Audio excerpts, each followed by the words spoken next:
دیکھیے اعوذ باللہ من الشیطان الرجیم بسم اللہ الرحمن الرحیم قل ان كانت لكم الدار الآخرة عند الله خالصة من دون الناس فتمنوا الموت إن كنتم صادقين ولن يتمنوه أبدا بما قدمت أيديهم والله عليم بالظالمين ولتجدنهم أحرص الناس على حياة ومن الذين أشركوا يود أحدهم لو يعمر 1000 سنة وما هو بمزحزحه من العذاب أن يعمر والله بصير بما يعملون صدق اللہ العظیم۔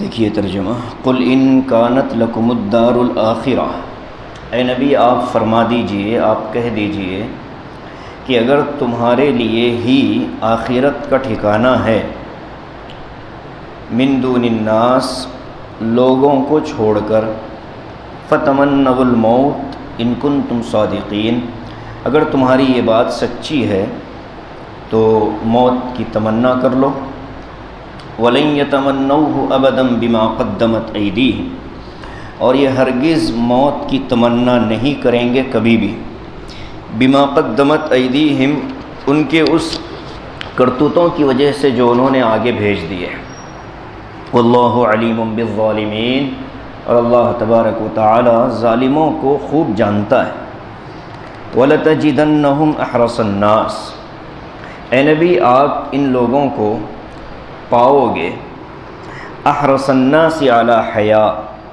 لوگوں میں سب سے زیادہ زندگی کی حرص رکھنے والے، ومن الذین اشرکوا یہاں تک کہ مشرکین سے زیادہ بھی، یود احدہم لو یعمر 1000 سنہ ان میں سے ایک ایک کی خواہش یہ ہے کاش کہ وہ 1000 سال تک زندہ رہے، وما هو بمزحزحه من العذاب ان يعمر حالانکہ لمبی عمر اس کو اللہ کے عذاب سے بچانے والی تو نہیں ہے، واللہ بصیر بما یعملون اور اللہ تبارک و تعالی ان کے اعمال کو خوب دیکھ رہا ہے، دیکھنے والا ہے۔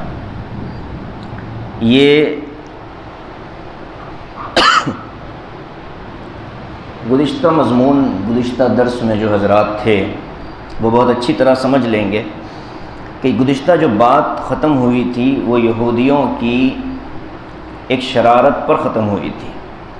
یہودی یہ کہتے تھے کہ ہم ایمان والے ہیں، تو اللہ تعالیٰ نے ان کے اس دعوے کو کاٹا، اللہ نے ان کی اس بات کا رد کیا اور کہا تھا کہ تمہارا ایمان تو ایسا ہے کہ طور پہاڑ کو تم پر اٹھایا گیا تو ٹھیک ہے ایمان لاتے ہیں، اس طرح تم نے کہا، اور جیسے ہی طور پہاڑ کو ہٹایا تم پھر اپنی بات سے مکر گئے، اور بچھڑے کی محبت تمہارے دلوں میں ایسے رچ بس گئی کہ اب وہ نکلنے کو تیار نہیں، تو تمہارا ایمان تو بڑا عجیب ہے کہ جو تمہیں اس طرح کی چیزوں کا حکم دے رہا ہے۔ تو ایک طرح سے طنز اللہ تعالیٰ نے ان پر کیا تھا۔ یہاں ایک اور یہودیوں کی ایک دعوے کو کاٹا جا رہا ہے۔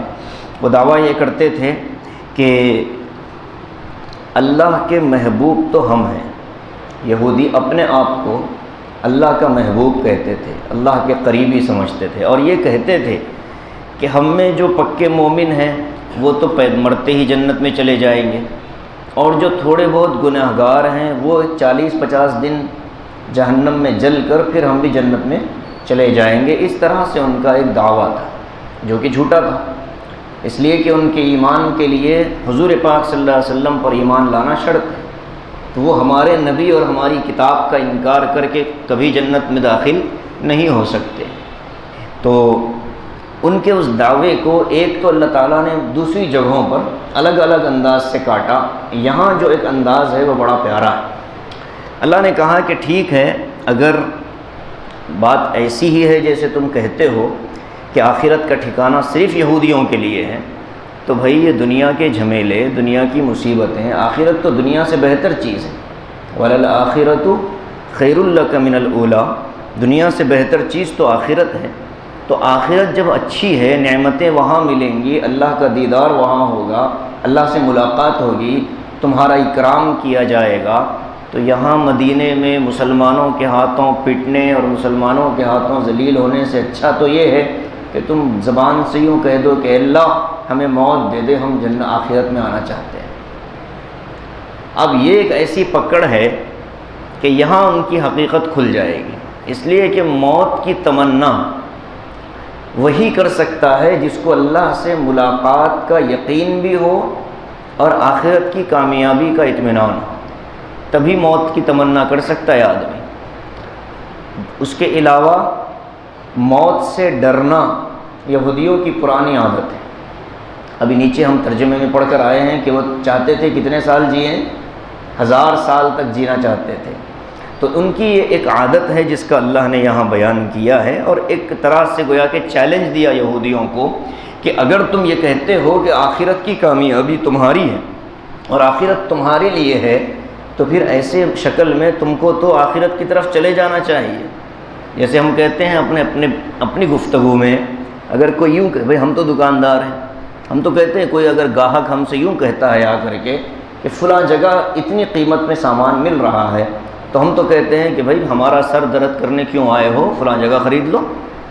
تو یہ تو نیچر ہے نا انسان کا۔ تو اللہ تعالیٰ نے اسی طرح ان سے کہا کہ اگر واقعی آخرت تمہاری ہے اور جنت تمہاری ہے، تو پھر جنت میں جانے کے لیے ایک ہی راستہ ہے، وہ یہ ہے کہ آدمی مر جائے، اور مرے گا تو تمہارے دعوے کے مطابق جنت میں جائے گا۔ تو ٹھیک ہے، مرنے کی تمنا کر کے دیکھ لو، دعا کر لو تم۔ اللہ کے نبی نے یہودیوں سے کہا تھا کہ تم دعا کرو، اللہم امتنا، اس پر میں آمین کہوں گا۔ حضور نے یہودیوں سے کہا کہ تم دعا کر لو، اللہم امتنا، اے اللہ ہمیں موت دے، اس پر میں آمین کہوں گا۔ حضرت عبداللہ ابن عباس فرماتے ہیں کہ اگر وہ کسی بھی طرح سے ایک دفعہ بھی یوں کہہ دیتے اللہم امتنا، حضور تو تیار تھے آمین کہنے کے لیے، اور جبرائیل بھی انتظار میں تھے کہ یہ جب آمین کہیں تو دنیا کے سارے یہودیوں کو ختم کر دیا جائے۔ حضرت عبداللہ ابن عباس فرماتے ہیں، طبرانی شریف معجم کے اندر روایت ہے کہ اگر وہ ایک مرتبہ بھی کہہ دیتے، حضور کے اس چیلنج کو ایکسیپٹ کرتے اور اس پر حضور آمین کہہ دیتے، تو دنیا سے پوری یہودیت کا خاتمہ ہو جاتا تھا۔ لیکن موت سے ان کو اتنا ڈر تھا کہ ان لوگوں کو ہمت نہیں ہوئی زبان سے کہنے کی۔ ٹھیک ہے، دل میں الگ رکھتے، زبان سے تو کہہ دیتے عزت بچانے کی خاطر، یہ تو ان کے لیے ایک معنی میں بے عزتی کا چیلنج تھا کہ تم تو کہتے ہو کہ بھائی ایم ایل اے صاحب سے بڑے اچھے تعلقات ہیں، ذرا فون لگا دو ایم ایل اے صاحب کو۔ اب جیسے ہی یہاں پر بات آئی تو اب وہ گھبرا گئے، اور ان لوگوں نے کہا کہ نہیں بھائی یہ بات جمنے والی نہیں ہے۔ اللہ تبارک و تعالیٰ نے خود ہی اس کا جواب دیا، وَلَن يَتَمَنَّوْهُ أَبَدًا، اے نبی یہ کبھی موت کی تمنا کرنے والے نہیں ہیں، بِمَا قَدَّمَتْ أَيْدِيهِمْ، اس لیے کہ ان کے کیا کیا کرتوت ہیں یہ خود جانتے ہیں، یہ خوب جانتے ہیں کہ ان لوگوں نے کیا کیا حرکتیں کر رکھی ہیں۔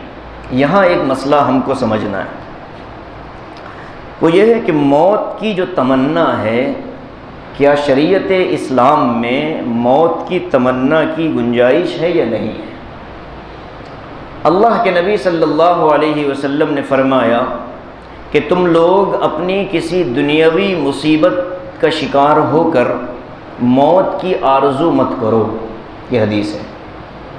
حضور نے فرمایا کہ دنیا میں کوئی آدمی بیماری میں مبتلا ہو گیا یا مالی پریشانی کا شکار ہو گیا، ذہنی طور پر پریشانی کا شکار ہو گیا، تو اس کے لیے یہ بات جائز نہیں ہے کہ وہ موت کی تمنا کر بیٹھے. وہ یوں کہہ دے کہ اللہ مجھے مار دے، مجھے موت دے دے، ایسے جینے سے تو مرنا بہتر ہے. اس طرح موت کی تمنا شریعت میں حرام ہے، ناجائز ہے. دینی اعتبار سے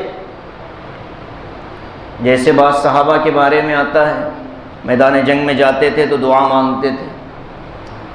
وہ چونکہ ان کو آخرت کی کامیابی کا یقین تھا، اور میدان جنگ میں جانے سے پہلے صحابہ کی زندگیوں میں یہ اصول تھا.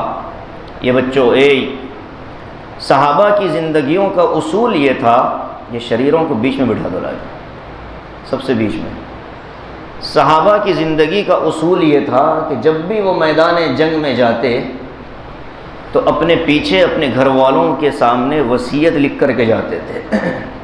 وہ جاتے اس نیت سے تھے کہ آنا نہیں ہے، وہ جاتے اس ارادے سے تھے کہ اب ہماری واپسی نہیں ہوگی، تو وصیت لکھ کر کے جاتے تھے کہ اگر میں شہید ہو جاؤں اللہ کے راستے میں جہاد میں تو میرا مال فلاں فلاں اور میری اولاد کا یہ مسئلہ ہے. تو اپنے گھر والوں کو وصیت لکھ کر جانے والوں کے لیے تو ان کا تو ارادہ ہی شہید ہونے کا تھا. تو ایسے تو تمنا کر سکتا ہے آدمی میدان جنگ میں، یہ دعا کر سکتا ہے کہ مولا مشرکین میں سے یا دشمنوں سے کوئی مجھ پر حملہ کرے، میں اس پر حملہ کروں، پھر ایک وقت میں پھر وہ مجھے شہید کرے، اللہ میں آپ سے ملاقات کرنا چاہتا ہوں. تو دو جگہ موت کی تمنا جائز ہے. کب؟ جب انسان کو یہ یقین ہو جائے کہ اب اس دنیا میں اگر میں مزید زندہ رہوں گا تو گناہوں کے اندر ملوث ہو جاؤں گا، بچنے کی کوئی امید نہیں ہے. فتنوں کا زمانہ سمجھ لیجیے. تو فتنوں کے زمانے میں فتنوں سے بچنے کے لیے ایک ایسی دعا حضور نے سکھائی کہ جس دعا کو اگر ہم اپنی زندگی کا حصہ بنا لیں تو بڑا خیر ہوگا. وہ دعا حضور نے یہ سکھائی کہ یہ دعا مانگا کرو، اے اللہ میرے لیے اگر زندگی اور حیات میں خیر ہے تو مجھے زندہ رکھ، اور جب آپ کے علم کے مطابق میرے مرنا میرے لیے بہتر ہے تو مجھے موت دے دے. یہ دعا تو اس کی تو اجازت ہے، لیکن حالات سے گھبرا کر موت کی تمنا کی اجازت نہیں. جب موت کی تمنا کرنے کی اجازت نہیں ہے تو پھر اپنے ہاتھوں اپنی جان لینے کی تو بالکل بھی اجازت نہیں. آج کل چھوٹے موٹے مسائل پر لوگ خودکشی کر لیتے ہیں، اور عجیب بات یہ ہے کہ نوجوان بچوں میں خودکشی کا رجحان بڑھتا جا رہا ہے. عجیب جذبہ ہے، گیم میں ہار گیا تو گلے پہ لٹکا دیا، کوئی اور مسئلہ ہو گیا تو جان دے دی. بھئی یہ جان ہماری نہیں ہے، یہ امانت ہے اللہ تبارک و تعالیٰ کی. اللہ رب العزت نے اس جسم کے اندر اپنی طرف سے ایک روح کو بھیجا ہے. ہمارا جسم اس روح کے لیے ایک جگہ ہے بس، اس سے ہٹ کر ہمارا اپنے جسم پر کوئی اختیار نہیں ہے. اسی لیے علماء کہتے ہیں کہ اپنے جسم میں اس طرح کی آرائش کرنا، اس طرح کا میک اپ کرنا کہ جس سے آدمی کی شکل بدل جائے، جائز نہیں. بھویں تراش لی جاتی ہیں. اللہ پاک نے جیسے بنایا ہے ویسے رکھنا ضروری ہے. اللہ نے کسی کو بدصورت نہیں بنایا، کوئی بدصورت نہیں. دنیا کے اعتبار سے خوبصورتی کا معیار کچھ بھی ہو سکتا ہے، لیکن حقیقتاً اللہ نے کسی انسان کو بدصورت نہیں بنایا. ہمارے اپنے ممالک میں گورا ہونا اچھے اور خوبصورت ہونے کی علامت ہے. افریقی ممالک میں گوروں کو کوئی گھاس ڈالنے والا نہیں ہوتا، وہاں جتنا کالا ہوگا اتنا خوبصورت مانا جائے گا. معیار بدل گیا، پیمانہ بدل گیا. تو ہر ملک میں خوبصورتی کا معیار الگ ہوتا ہے. بعض علاقوں میں جو عورت جتنی زیادہ موٹی ہوگی وہ اتنی خوبصورت مانی جاتی ہے، اور جو نازک پتلی ہوگی وہ اتنی بدصورت مانی جاتی ہے. تو ہر اعتبار سے ہر لوگوں کے ذہن، ان کی اپنی پہچان، ان کا اپنا رجحان، اپنی ترجیح الگ الگ ہوتی ہے. اللہ نے کسی کو بھی بدصورت نہیں بنایا. تو انسان جو غیر ضروری اپنی شکل بگاڑ لیتا ہے، پلاسٹک سرجری کروا لیتے ہیں اچھا نظر آنے کے لیے، جیسا ہے ویسا نظر آ جائے بہت بڑی بات ہے. اچھے کی چکر میں کتنے خراب ہو گئے یہ سب دنیا جانتی ہے، مشہور ڈانسر تھا، پلاسٹک سرجریوں پر پلاسٹک سرجری کرواتا گیا، اس کے بعد ایسا لگ گیا کہ لوگ پہچاننے لگے کہ یہ مرد ہے کہ عورت ہے۔ کون؟ جی بہت صحیح پہچانا آپ نے۔ تو موت کی تمنا انسان کو صرف ایک شکل میں جائز ہے، وہ دو شکلوں میں جائز ہے۔ پہلی شکل فتنوں میں مبتلا ہونے کا یقین ہو جائے تب، دوسری شکل ایک آدمی نیکی اور تقوی کے مقام پر اس قدر آگے بڑھ جائے۔ حسن بصری رحمۃ اللہ علیہ فرماتے ہیں، عبداللہ ابن مبارک فرماتے ہیں کہ مقام شوق ایک مقام آتا ہے۔ انسان جب روحانی دنیا میں ترقی کرتا ہے، روحانی دنیا کا مطلب تعویذ پلیتے نہیں، روحانی دنیا کا مطلب قلب کا اللہ سے تعلق، قلب کا اللہ کی طرف جھکنا، دل کا اللہ کی محبت سے بھرنا۔ جب انسان کے دل میں اللہ کی محبت اترنی شروع ہوتی ہے تو اس کا مطلب یہ ہے کہ وہ روحانی طور پر بھی ترقی کی منزلیں چلتا چلا جاتا ہے۔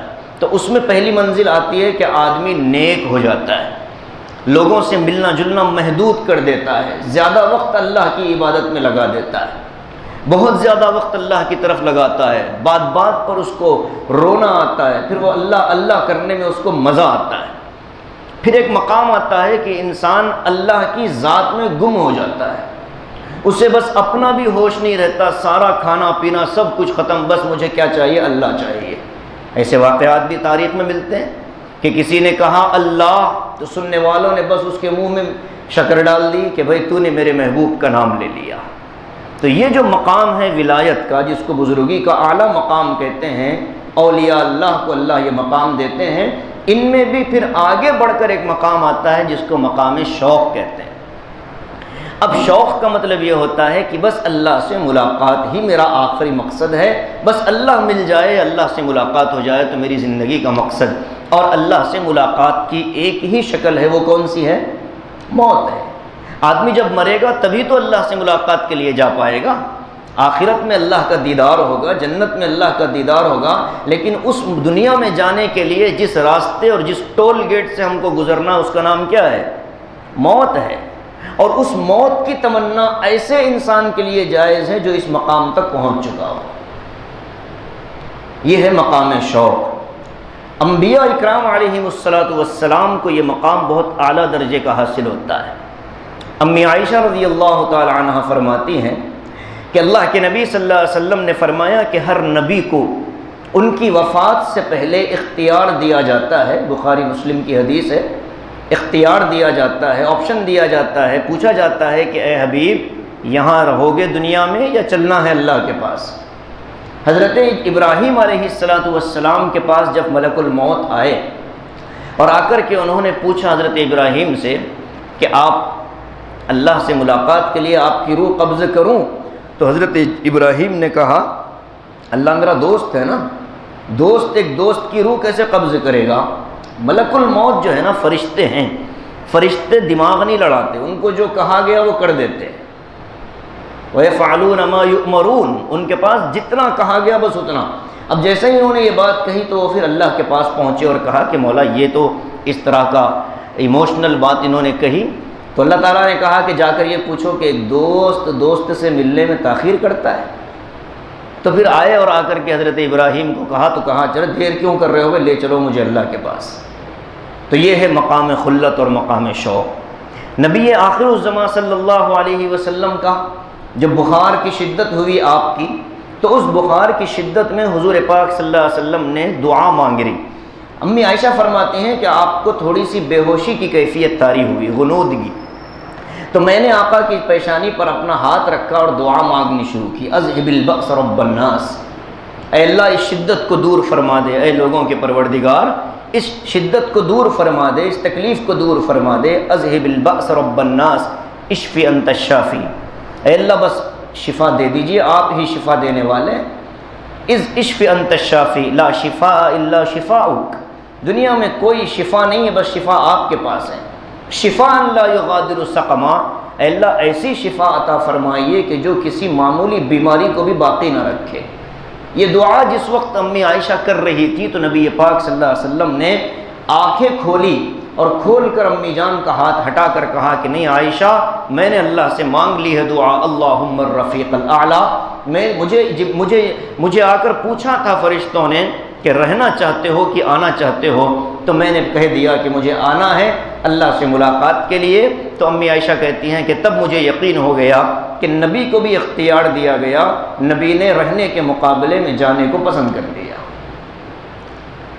حضرت عمر رضی اللہ تعالی عنہ کے بارے میں آتا ہے کہ حضرت عمر نے ایک مرتبہ بڑے وجد میں کیفیت میں آ کر دعا مانگی کہ اے اللہ، میری عمر زیادہ ہو رہی ہے، لوگوں کے حقوق مجھ سے متعلق ہو رہے ہیں، میری رعایا اور سلطنت بھی بہت پھیل گئی ہے، اے اللہ قبل اس کے کہ میں کسی کے حق میں زیادتی کروں، قبل اس کے کہ میری ذات سے کسی کا نقصان ہو، مولا مجھے اپنے دربار میں بلا لیجئے۔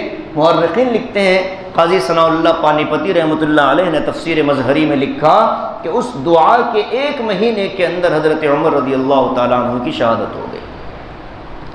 تو ان لوگوں کے لیے تو جائز تھا، اس لیے کہ یہ صحابہ تھے، مقام اولیاء سے بہت آگے صحابہ کا مقام ہے، ان کی محبت اللہ سے دنیا جانتی ہے، صحابہ اللہ سے کیسی محبت کرتے تھے۔ ہم جیسوں کے لیے موت کی تمنا نہیں ہے، ہم صرف یہ کر سکتے ہیں کہ مولا، ایک حدیث اور سنا دیتا ہوں، وہ حدیث یہ ہے کہ آقا نے فرمایا وہ بوڑھا شخص بہت سعادت مند ہے کہ جس کی عمر زیادہ ہو اور اس کی نیکیاں بھی زیادہ ہوں۔ حضور نے ایک مرتبہ فتنوں کا ذکر کیا، حالات کا ذکر کیا، تو حضرت سعد ابن ابی وقاص رضی اللہ تعالی عنہ نے فوراً دعا کی، اے اللہ مجھے موت دے دے۔ تو اللہ کے نبی نے فرمایا سعد، میری موجودگی میں موت کی تمنا کر رہے ہو؟ ارے مجھے دیکھنے کے لیے لوگ مرنا چاہتے ہیں، میں تو تمہارے درمیان موجود ہوں، مجھے چھوڑ کر چلے جاؤ گے، کہاں دیکھو گے؟ اس کے بعد کہا کہ ایسے نہ کہو، یوں کہو کہ اے اللہ جب میرے لیے مرنا بہتر ہو تو مجھے موت دے دیجئے، جب میرے لیے زندگی بہتر ہو تو مجھے زندہ رکھیے۔ پھر آقا نے فرمایا کہ وہ بوڑھا مسلمان سعادت مند ہوتا ہے کہ جس کی عمر بھی زیادہ ہو اور اس کی نیکیاں بھی اس عمر کے ساتھ بڑھتی چلی جائیں، اس لیے کہ مومن کی عمر میں جتنا اضافہ ہوگا اس کی نیکیوں میں اتنا اضافہ ہوگا۔ مثال کے طور پر اگر روزانہ کوئی ایک مومن بندہ عمر کے آخری پڑاؤ پر آ کر کے روزانہ قرآن پاک کی کوئی تلاوت کرتا ہو یا ذکر کرتا ہو، استغفار کرتا ہو، تو بتائیے کہ اس زمانے میں جب کہ گناہوں کی طرف آنے کا بہت کم موقع میسر آتا ہے، جو بڑے لوگ ہوتے ہیں، بزرگ ہوتے ہیں، وہ عام طور پر گناہوں کی طرف اتنا نہیں آ پاتے، لیکن نیکیوں کے لیے راستہ کھلا رہتا ہے، وہ جہاں پڑے ہیں وہاں ذکر کر سکتے ہیں، تلاوت کر سکتے ہیں، اللہ اللہ کر سکتے ہیں، اپنی سابقہ زندگی سے توبہ کر سکتے ہیں۔ تو ایک اچھی زندگی، ایک اچھا مومن جس کی عمر زیادہ ہو اور اس کی نیکیاں زیادہ ہوں۔ آقا نے فرمایا کہ مومن کی عمر جیسے جیسے بڑھتی ہے اس کی نیکیاں بھی اسی طرح بڑھتی چلی جاتی ہیں۔ تو اس لیے موت کی تمنا کا معاملہ کہ انسان کو ہر وقت میں انسان کو ہر وقت میں اپنی موت یاد تو رکھنا ہے، موت کے لیے تیاری تو کرنی ہے، لیکن موت کی تمنا کرنے کی اجازت نہیں ہے۔ ہاں کوئی ولی ہو، مقام شوق پر پہنچ چکا ہو، تو پھر وہ تو بغیر مانگے ہی اللہ سے لو لگائے بیٹھے گا اور توجہ کرے گا اللہ کی طرف اور جانا چاہے گا۔ ہمارے لیے اس کی قطعاً اجازت نہیں ہے۔ قل ان کانت لکم الدار الآخرہ، اللہ کہتے ہیں کہ یہودیو اگر تمہارے لیے آخرت ہے، خالصۃ من دون الناس، تمہارا ہی حق ہے، لوگوں کا کوئی حق نہیں ہے، اگر تم یہ سمجھتے ہو، فتمنوا الموت ان کنتم صادقین، مرنے کی تمنا کرو، دعا کرو، ہم اس دعا پر آمین کہتے ہیں اگر اپنی قول میں سچے ہو۔ اللہ نے کہا ولن یتمنوا، اے نبی یہ سب جھوٹے ہیں، یہ کبھی مرنے کی تمنا نہیں کریں گے، بما قدمت ایدیہم، اس لیے کہ ان لوگوں نے جو جو حرکتیں بھیج رکھی ہیں، جو جو کرتوت ان کے آگے جا چکے ہیں، تورات کے اندر تحریف کر دی، نبیوں کو قتل کیا، حضرت نبی کریم صلی اللہ علیہ وسلم کا انکار کیا، قرآن کا انکار کیا، اتنے بڑے بڑے جرائم کے بعد یہ ہمت کریں گے اللہ کے پاس جانے کی؟ بلکہ یہ دنیا میں جینا چاہتے ہیں۔ واللہ علیم بالظالمین، اللہ ایسے ظالموں کو خوب جانتا ہے۔ وَلَتَجِدَنَّهُمْ أَحْرَصَ النَّاسِ، اے نبی آپ ان لوگوں کو پاؤ گے کہ یہ مرنے کے لیے تیار کیا ہوں گے، جینے کے حریص ہیں۔ حرص کہتے ہیں جو چیز انسان کے پاس ہے اس میں مزید اضافہ چاہے، اس کو کہتے ہیں حرص۔ ہم کہتے ہیں نا کہ بھئی حرص نہیں مری، یہی مطلب ہے۔ بریانی کے 2 دیگ اتر گئے، 3 مشکاب آ گئے، 4 مشکاب آ گئے، 5 کے انتظار میں، سارے لوگ میٹھے پہ ہیں اور یہ بھی بریانی چلا رہے، تو کیا کہتے ہیں لوگ؟ بھئی کتنا حریص آدمی ہے۔ تو یہ جو حرص ہے نا اندر کی، جو چیز موجود ہے اس میں اضافہ، اور چاہیے اور چاہیے اور چاہیے اور چاہیے۔ اللہ کہتے ہیں وَلَتَجِدَنَّهُمْ أَحْرَصَ النَّاسِ عَلَىٰ حَيَاةٍ، اے نبی یہ یہود جو ہیں یہ جینے کے اس قدر حریص ہیں۔ وَمِنَ الَّذِينَ أَشْرَكُوا، پوری دنیا میں یہودی سب سے زیادہ جینا چاہتے ہیں، یہاں تک کہ ان مشرکین سے بھی زیادہ یہ عمر پانا چاہتے ہیں۔ کیا مطلب اس آیت کا؟ مطلب یہ ہے کہ دیکھیے یہودی اگرچہ کہ غلط ہیں، یہودی اگرچہ کہ مسلمان نہیں ہیں، لیکن یہودیوں کا عقیدہ یہ ہے کہ مرنے کے بعد آخرت ہے۔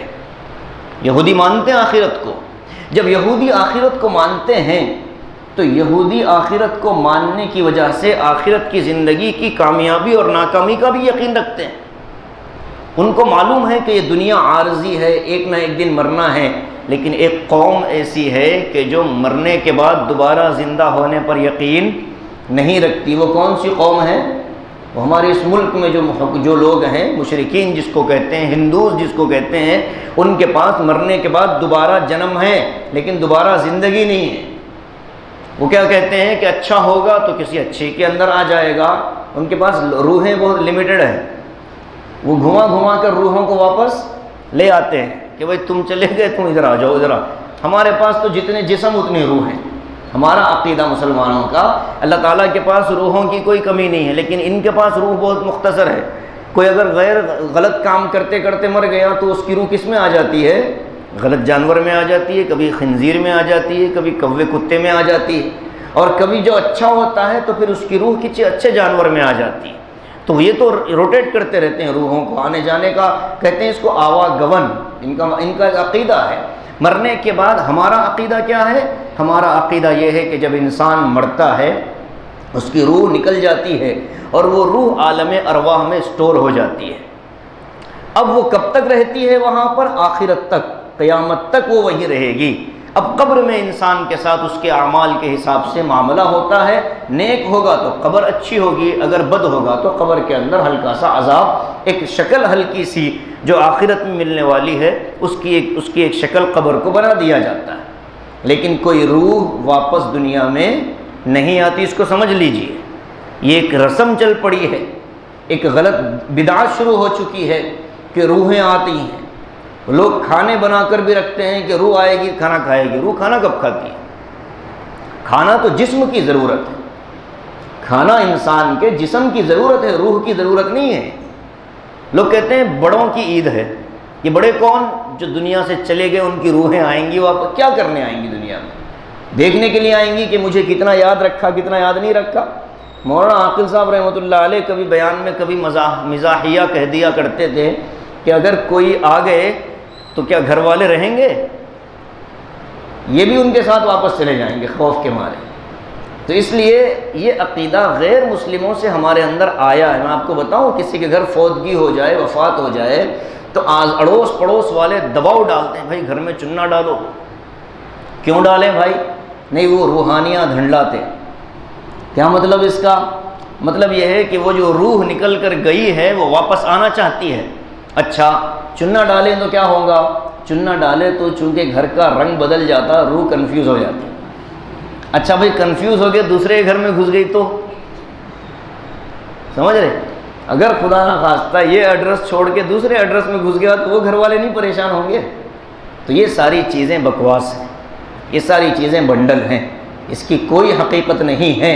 جو روح چلی گئی وہ چلی گئی، اب واپس کوئی روح دنیا میں نہیں آتی۔ ایک ہی روح ہے جس فرشتے کو روح کہا جاتا ہے، حضرت جبرائیل امین، وہ آتے ہیں اور خاص طور سے شب قدر میں وہ اترتے ہیں۔ انا انزلناہ فی لیلۃ القدر وما ادراک ما لیلۃ القدر لیلۃ القدر خیر من الف شہر۔ اس کے بعد کیا ہے؟ تنزل الملائکۃ والروح۔ یہاں جو لفظ روح ہے، یہاں جو لفظ روح ہے، اس سے مراد حضرت جبرائیل ہیں۔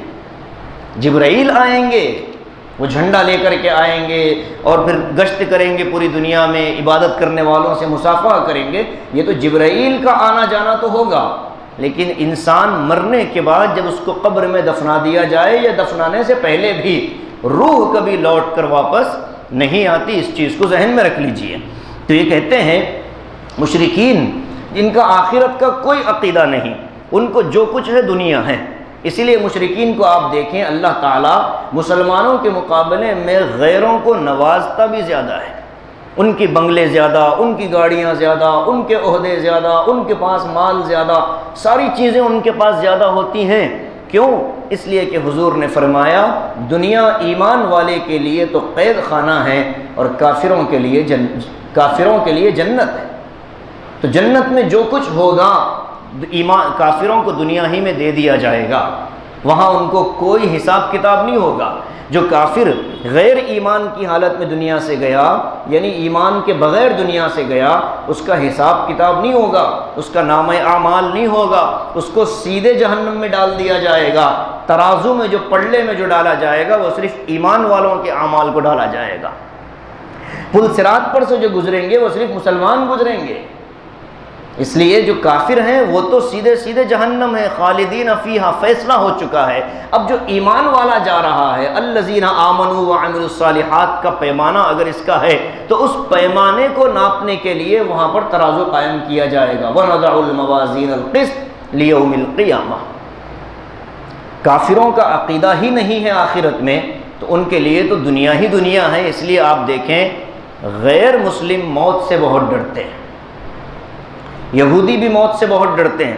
آپ دیکھیے فلسطین کے جو مسائل ہیں، 1948 سے جو مسئلے چل رہے ہیں، اس میں ایک یہودی اگر کسی فلسطینی کے غلیڑ سے یا اس کی پتھر سے مرتا ہے تو مقابلے جواب میں 200 فلسطینیوں کو مار دیتے ہیں۔ ایک یہودی کو اگر کوئی فلسطینی مار دے تو بدلے میں وہ 200 فلسطینی مار دیتے ہیں۔ کیوں؟ اس لیے کہ یہودیوں کے اندر ایک مسئلہ یہ ہے کہ وہاں بچہ ایک ہی ہوتا ہے، فلسطینیوں کے 12 بچے ہوتے ہیں، تو ایک بچہ اگر ان کا مرا تو اس کا مطلب یہ ہے کہ 100 لوگ مر گئے۔ تو اس لیے اپنوں کی بہت حفاظت کرتے ہیں، بہت احتیاط سے رہتے ہیں۔ آج بھی یہودی دنیا میں آتے نہیں کہیں باہر، موت سے ان کو بہت خوف لگا رہتا ہے۔ ان کی تمنا کیا ہے؟ اللہ فرماتا ہے یود احدہم لو یعمر الف سنہ، ان میں سے ہر ایک کی تمنا، حضرت تھانوی نے ترجمہ کیا ایک ایک کی تمنا، حضرت مولانا شفیع صاحب نے ترجمہ کیا ہر ایک کی تمنا، ہر ایک کی خواہش اور تمنا یہ ہے کاش کہ وہ 1000 سال جی لے۔ لو یعمر الف سنہ، 1000 سال جی لے۔ اللہ فرماتا ہے ٹھیک ہے، 1000 سال بعد کیا ہوگا؟ مرے گا، پھر وہی ہوگا جو پہلے ہونا ہے۔ موسیٰ علیہ السلام کے پاس وہ ملک الموت آئے تھے اور آ کر کہا تھا حضرت سے کہ چلو ٹائم ہو گیا آپ کا، تو موسیٰ علیہ السلام نے ایک گھونسا مارا۔ جب گھونسا مارا تو اس بیچارے ملک الموت کی آنکھ پھوٹی، وہ گئے شکایت لے کہ اللہ کے پاس، کیا اللہ تعالیٰ کس کے پاس بھیجے، موسیٰ تو مار دے رہے ہیں۔ تو اللہ تعالیٰ نے فرمایا کہ جاؤ اور جا کر موسیٰ سے کہو کہ بنی اسرائیل کی کسی بھیڑ یا بکری یا گائے جانور کے جسم پر ہاتھ رکھ دو، اس ہاتھ کے نیچے جتنے بال آئیں گے اتنے سال تمہاری عمر میں بڑھا دیے جائیں گے۔ موسیٰ علیہ السلام کے پاس یہ گئے اور انہوں نے جا کر کہا کہ حضرت آپ نے مار تو دیا، اللہ تعالیٰ نے یوں کہا۔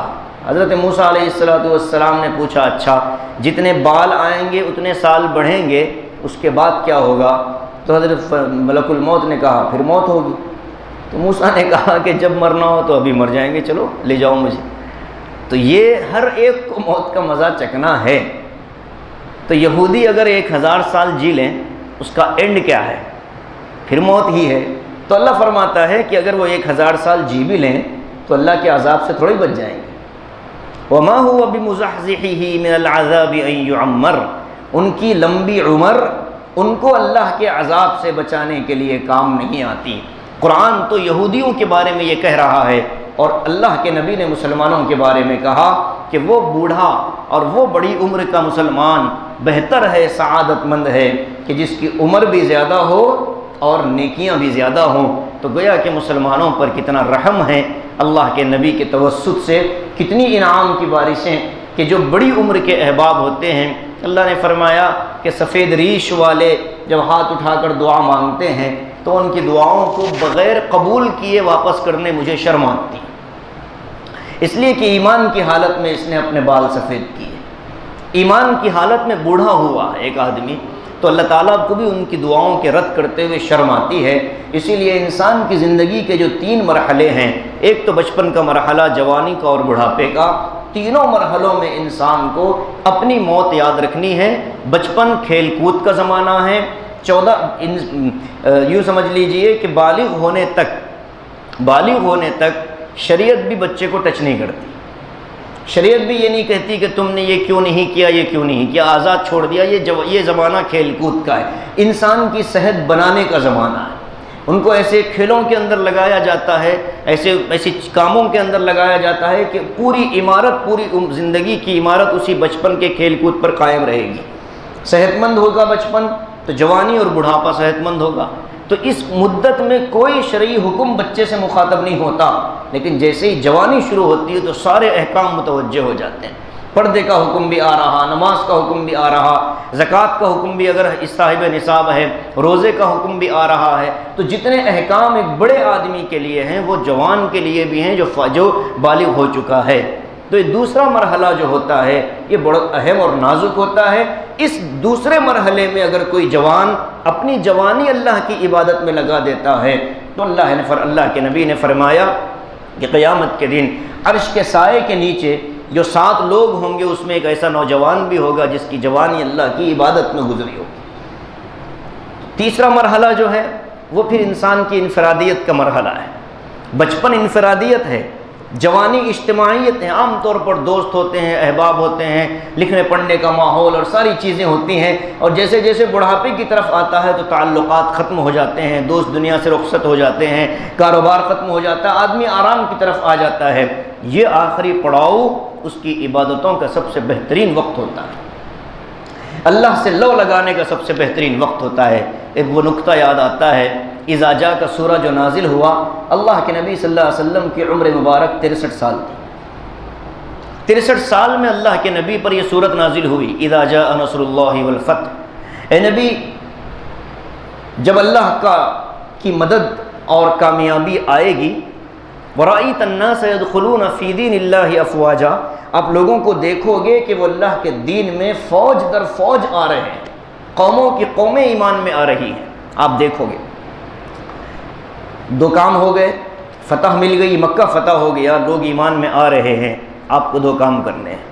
حضور کو حکم ہو رہا ہے فسبح بحمد ربک واستغفر، 2 کام ہیں اس عمر میں، اب آپ کے صرف 2 کام ہیں۔ ایک تو خوب اللہ کی بڑائی اور تسبیح بیان کیجئے، فسبح بحمد ربک، اللہ کی حمد کے ساتھ اس کی بڑائی بیان کیجئے، اس کی تحمید کیجئے، سبحان اللہ، الحمدللہ، کثرت سے کہیے، واستغفر، اور کثرت سے استغفار کریے۔ اسی لیے مشائخ کہتے ہیں کہ جب عمر کے 63ویں پڑاؤ میں آدمی پہنچے تو اس کے ہاتھوں میں تسبیح آنی چاہیے لازماً، اور زبان پر استغفار اور تسبیح کے کلمات چڑھنے چاہیے۔ یہ وہ حکم ہے جو اللہ نے اپنے نبی کو دیا، اور اس کے کچھ ہی مہینوں میں اللہ نے اپنے نبی کو بلایا۔ تو جس عمر پر نبی پہنچے اس عمر تک کوئی پہنچ رہا ہو تو اس کو بھی پھر اپنی زندگی میں وہ تمام اعمال داخل کرنے ہوں گے جو نبی نے داخل کر لیے تھے۔ کثرت سے استغفار، روزانہ 100 مرتبہ استغفار حضور کیا کرتے تھے۔ 70 کی جو روایت ہے وہ عام حالات کی ہے، اس صورت کے نازل ہونے کے بعد آپ کے استغفار میں اضافہ ہو چکا تھا۔ ہمارے اکابر علماء میں یہ معمول ہے کہ وہ روزانہ 300 مرتبہ استغفار کرتے ہیں۔ پوچھنے پر کہتے ہیں کہ بھئی ہم تو 63 سے آگے بڑھ چکے، اذا جاء کا سورہ اب ہم سے مخاطب ہو رہا ہے، اذا جاء کا سورہ اب ہم سے بات کر رہا ہے۔ تو اس لیے انسان کو بہرحال موت کی تیاری اور اس کی فکر میں رہنا ہے۔ مومن کے لیے موت تحفہ ہے۔ جو ایمان والا ہوتا ہے، صحیح ایمان والا، صحیح اعمال والا، اس کے لیے موت کوئی خوف کی چیز نہیں ہے، موت اس کے لیے تحفہ ہے۔ اس لیے کہ دنیا کے جھمیلوں سے نکلے گا تو پھر اللہ تبارک و تعالیٰ کے پاس پہنچے گا۔ اللہ کے وعدے سچے ہیں، ایمان کے ساتھ آؤ گے تو اکرام کیا جائے گا۔ ان الذین قالوا ربنا اللہ ثم استقاموا، ایمان لانے کے بعد استقامت کے ساتھ جمے رہے، پورے دین پر پوری زندگی عمل کیا اور موت کے آخری سانس تک عمل کیا، اگر پورے دین پر معاملات، معاشرت، اخلاق، عبادات اور عقائد، ان پانچوں شعبوں کو مضبوطی سے پوری زندگی اگر تھامے رکھا تو موت سے پہلے ہی اس کو جنت میں اپنا ٹھکانہ مل جاتا ہے، بتا دیا جاتا ہے۔ جیسے ابھی ہمارے مرحوم ارشد بھائی اللہ غریق رحمت فرمائے، ان کی وفات کے موقع پر ان کے صاحبزادے نے بتایا کہ انتقال سے کچھ لمحے پہلے ایسا لگا مجھے کہ کوئی آیا ہے اور ابا نے ان کو دیکھ کر کچھ اشارہ کیا۔ میں نے خود ہمارے اپنی ایک جگہ سنا کہ ایک صاحب کی وفات ہوئی، انتقال سے 2-3 منٹ پہلے اپنی اہلیہ اور بیٹے کو بلا کر کہا کہ ادھر آ جاؤ، کسی ڈاکٹر کو بلانے کی ضرورت نہیں ہے، مجھ سے جو غلطیاں ہوئی ہیں مجھے معاف کر دینا، میرا سفر آخرت کا شروع ہو رہا ہے۔ اشہد ان لا الہ الا اللہ واشہد ان محمدا عبدہ ورسولہ، زبان پر کلمہ اور گردن ڈھل کی اور موت واقع ہو گئی۔ ایسے واقعات 2021 میں دیکھنے میں مل رہے ہیں۔ تو اس لیے انسان کو اپنی موت کی تیاری اور فکر میں ہمیشہ لگے رہنا۔ اللہ فرماتا ہے کہ جو نیک ہوگا، ایمان اور استقامت کے ساتھ زندگی گزارے گا، موت سے پہلے فرشتہ آ کر کہے گا ابشروا بالجنہ۔ موت سے پہلے کا یہ اعلان ہے، ابشروا بالجنہ، اے مرنے والے تیرے لیے جنت ہے، جس کو کہتے ہیں ہاتف غیبی۔ غیب سے آواز آئے گی ان کے کانوں میں کہ تمہارے لیے تو جنت کی بشارت ہے، اور روح ایسے نکالی جائے گی جیسے آٹے میں سے کوئی بال نکال دیا جاتا ہے۔ حدیث میں آتا ہے جب محلے میں کسی کی روح قبض کرنا ہو تو جو موت کا فرشتہ ہوتا ہے مسجد میں آتا ہے، پوچھتا ہے کہ یہ جو مسجد میں ہم اس کی روح لینے جا رہے ہیں، یہ مسجد آیا کرتا تھا؟ اگر مسجد کہتی ہے کہ ہاں آتا تھا پابندی سے، تو اس کی روح نکالی جائے گی ایسے جیسے آٹے سے بال نکالا جاتا ہے۔ اور اگر مسجد یوں کہے کہ کبھی کبھی دیکھ لیا کرتا تھا، کچھ زیادہ میرے سے اس کا تعلق نہیں، تو حضور نے فرمایا کہ پھر اس کی روح ایسے نکالی جائے گی جیسے کسی نرم کپڑے کو کانٹیوں کے درخت پر ڈال کر پھر اس کو کھینچا جائے، تو جیسے اس کی دھجیاں بکھیر دی جاتی ہیں اور اس کے ساری پرزے ہو جاتے ہیں، روح بھی ایسے مشکل سے نکلتی ہے۔ والتفت الساق بالساق، یہ جو سورہ قیامہ میں آخری میں فرمایا گیا، اسی منظر کو کھینچا گیا ہے۔